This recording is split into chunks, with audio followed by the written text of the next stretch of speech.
Hello traders, today is the 29th of September. My name is Neville Hornsey, market analyst with YouTrading, and today I'll be taking a look at the US dollar. Before we get into the actual charts, I just want to look at this economic calendar, and you can see here that I've highlighted the most recent Tier 1 event, which is US Fed Harker, who's a 2023 voter and hawkish, speaking on the economic outlook. Later on today, 4:45 British Summer Time, we've got Fed Chairs Powell speaking alongside ECB's Lagarde, Bank of Japan's Kuroda, and Bank of England's Bailey, and they're all speaking at this Sintra event where they'll be talking about beyond the pandemic, the future of monetary policy. And we're going to look at some US monetary policy sort of events recently. And then we've basically had lots of central bankers talking this week. We're going to get a few more later. And, we did have the US Treasury Secretary also talking in her statement to Congress in a testimony where she outlined how much money the US Treasury's got before it runs out, and there has to be some, a possible US government lockdown. So, going to the charts, we can see here that we've got the S&P 500 rising above the 200 daily moving average still in blue here. But we did have the Evergrande sort of risk event last week, broke structure here, and then we had a return to this trend line and then a big pullback. So yesterday was a big sell-off in equity markets, and a lot of that is down to this risk event coming in October. We go to the actual US dollar. Currently, we're in a pattern which I've labeled 1, 2, 3, 4, and 5. I think we're going up to 5, which would be a retest of this rising trend line, and then the $94.50 level as well. If this pattern is correct and it is an expanding triangle, then when it gets up to around this 94.50, then that's when we break down. If I go to a daily chart though, the $94.50 level is here, which used to be support back in March 2020, became resistance in September 2020. And if we were to break above that and then do a classic retest of that line, then that's when I think there'll be an acceleration in buying of the US dollar. Obviously, if we get an acceleration in the US dollar, appreciation, then the euro dollar is going to come down. I'm still thinking sort of short term, we just get to this old resistance level, get to number 5 and then sell off. And if that happens, I'd expect it to see the euro versus US dollar sweep this double bottom here, collect the liquidity. So as people, sell into that level, then someone's going to be buying, and that's when you see the euro versus US dollar rise out of this descending channel here. Obviously, if that doesn't happen and US dollar continues to go higher, and we'll talk about that later, then the euro versus US dollar comes down, then tests these other previous swing highs.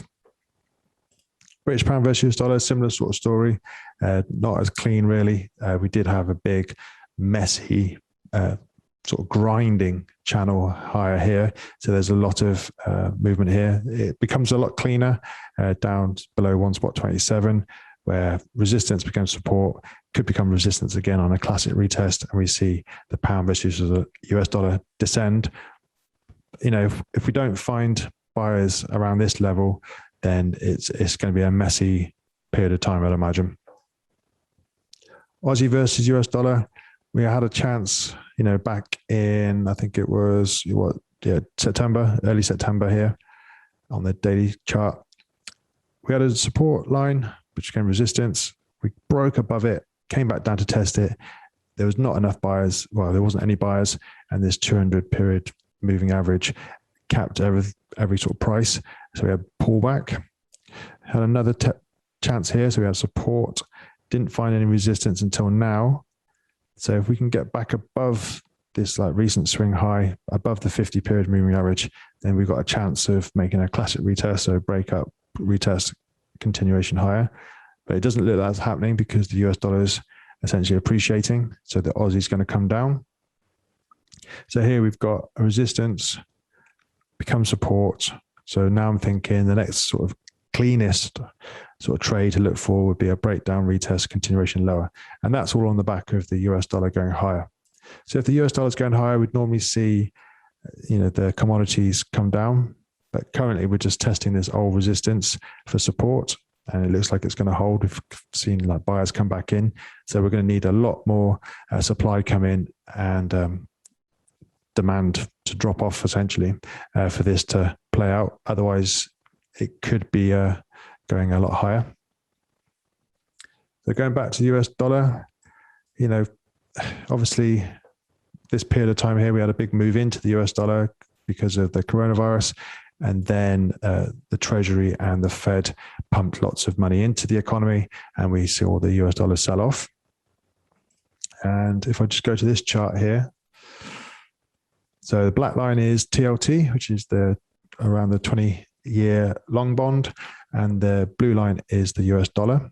And you can see here that when the black line comes up quite steeply, the US dollar sells off. Obviously, we had the great financial crash. People were moving to the safe havens of bonds and treasuries and notes. And that's when we saw it obviously rising up. Then the big liquidity came into the markets from the Fed through QE1, and the TLT dropped off, as you can see here. Just compress that. So TLT starts rising again. Obviously, the US dollars peaked, several months before and sold off.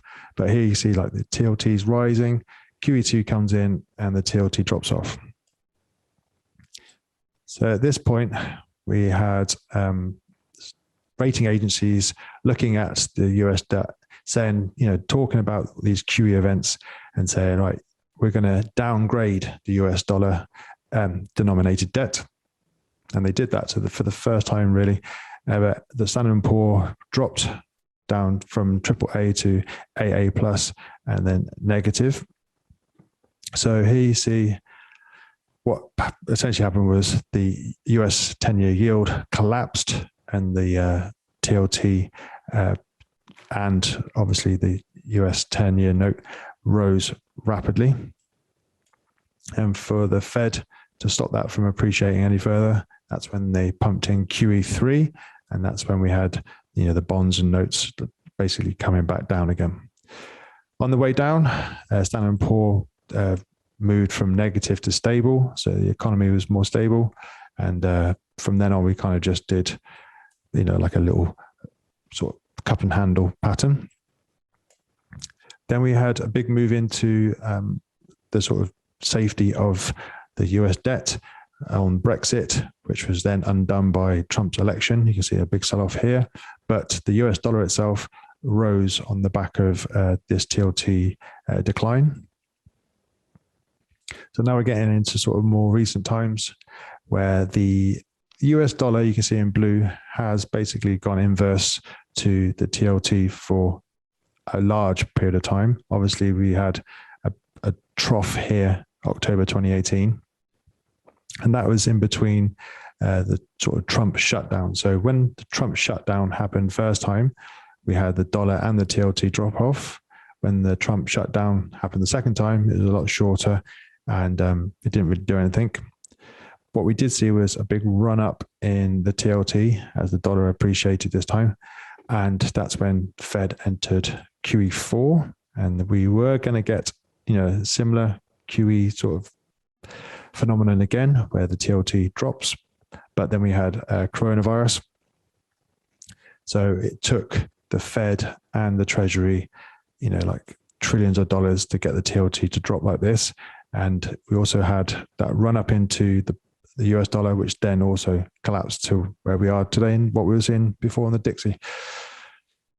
So this red line here is like when the next possible shutdown happens. US Treasury Secretary Yellen says they've got till October the 18th.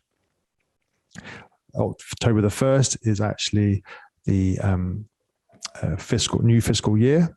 And we'll work out how much of an economy the last year has been. So it's going to be about 7.5 trillion, about $1 trillion more than the previous year. So there's still a lot of money in the system. But obviously, if the US sort of government would shut down from October the 18th, then that support from the sort of fiscal flows will drop off. and that's when we could see more sort of a decline in the the S&P 500. And if that happens, I'm imagining we get down to the 200 period moving average here. What could happen is, obviously, if we have a shutdown and a default on any liabilities by the US Treasury, then that's when you get something like Standard & Poor moving from stable back to negative. And that's when the US yields would just absolutely crater, collapse, and the TLT would rise. And if we go on what happened last time, when the TLT rose on the back of collapsing US 10-year yields, we can sort of say that overall, for the next year or so, or until some stability comes back in, the US dollar could rise on the back of that.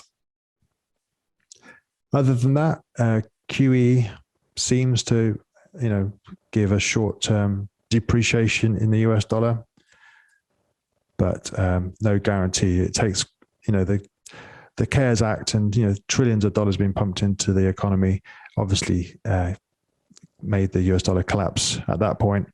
But I don't know if the upcoming Biden infrastructure bill and the spending bill will get the US dollar to come down.